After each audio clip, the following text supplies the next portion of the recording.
പ്രിയമുള്ളവരെ, ഈ വീഡിയോ നിങ്ങൾ കണ്ടിട്ടുണ്ടോ എന്ന് എനിക്കറിയില്ല. കണ്ടവരുണ്ടാവാം. എന്താ അവസ്ഥ അല്ലെ? ഫാമിലി ആയിട്ട് ഒരു ഹോട്ടലിൽ ഭക്ഷണം കഴിക്കാൻ പോകുന്നു.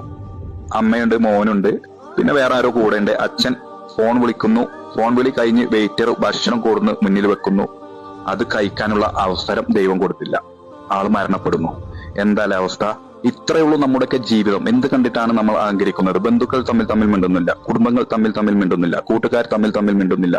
4 സെന്റ് സ്ഥലമുള്ളവന് 1 ഏക്കർ സ്ഥലമുള്ളവൻ വഴിവിട്ട് കൊടുക്കുന്നില്ല. അങ്ങനെ അഹങ്കരിച്ചിട്ട് ജീവിക്കുന്ന ഒരു ജീവിതം, മറ്റുള്ളവരോട് പകയും ദേഷ്യവുമായിട്ട് ജീവിക്കുന്നു.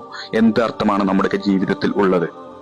തമ്മിൽ പ്രശ്നമുണ്ടായാൽ നമ്മൾ അവരോട് പറയുന്നു, നാളെ നിന്നെ ഞാൻ ശരിയാക്കി തരാം. നാളത്തേക്ക് നമ്മൾ ഉണ്ടാകുമെന്ന് എന്തുറപ്പാണ് നമുക്കുള്ളത്? ഈ ലോകത്തിൽ നിന്ന് എപ്പോൾ നമ്മൾ വിട പറയുമെന്ന് ആർക്കും അറിയില്ല. ആകെ കുറച്ചു കാലമേ ഈ ദുനിയാവിൽ ജീവിതമുള്ളൂ. ആ ജീവിതത്തിൽ മറ്റുള്ളവർക്ക് എന്തെങ്കിലും ചെറിയ ഉപകാരം നമ്മളെ കൊണ്ട് ചെയ്തു കൊടുക്കാൻ പറ്റുമെങ്കിൽ അത് ചെയ്തു കൊടുത്ത് സന്തോഷത്തോടെ ജീവിക്കുക. നമ്മൾ ഈ ലോകത്തിൽ നിന്നും വിട പറയുമ്പോൾ ഒരു 10 പേര് നമ്മളെ കുറിച്ച് നല്ലത് പറയാനുണ്ടെങ്കിൽ ഈ ലോകത്ത് നമ്മൾ വിജയിച്ചു എന്ന് തന്നെ പറയാം. ഇതുപോലത്തെ മരണങ്ങളൊക്കെ ദൈവം നമുക്ക് കാണിച്ചു തരുന്നത് നമ്മുടെ ജീവിതത്തിൽ നമ്മൾ ചിന്തിക്കാനും അതുപോലെ പാഠം ഉൾക്കൊണ്ട് നമ്മുടെ ജീവിതം മാറ്റം വരുത്തുവാനും ഒക്കെ വേണ്ടിയിട്ടാണ്. അതുകൊണ്ട് മറ്റുള്ളവരോടുള്ള ദേഷ്യവും പകയും വിദ്വേഷങ്ങളൊക്കെ മാറ്റിവെച്ച് ഈ ദുനിയാവിൽ കുറഞ്ഞ കാലമേ നമുക്ക് ജീവിതമുള്ളൂ. അത് സന്തോഷത്തോടെ മറ്റുള്ളവർക്ക് എന്തെങ്കിലും നന്മകളൊക്കെ ചെയ്ത് നല്ല രൂപത്തിൽ തന്നെ ജീവിക്കാൻ ശ്രമിക്കുക. എല്ലാവർക്കും നല്ല ജീവിതം ആശംസിക്കുന്നു. നല്ലൊരു വീഡിയോ ആയിട്ട് നമുക്ക് വീണ്ടും കാണാം.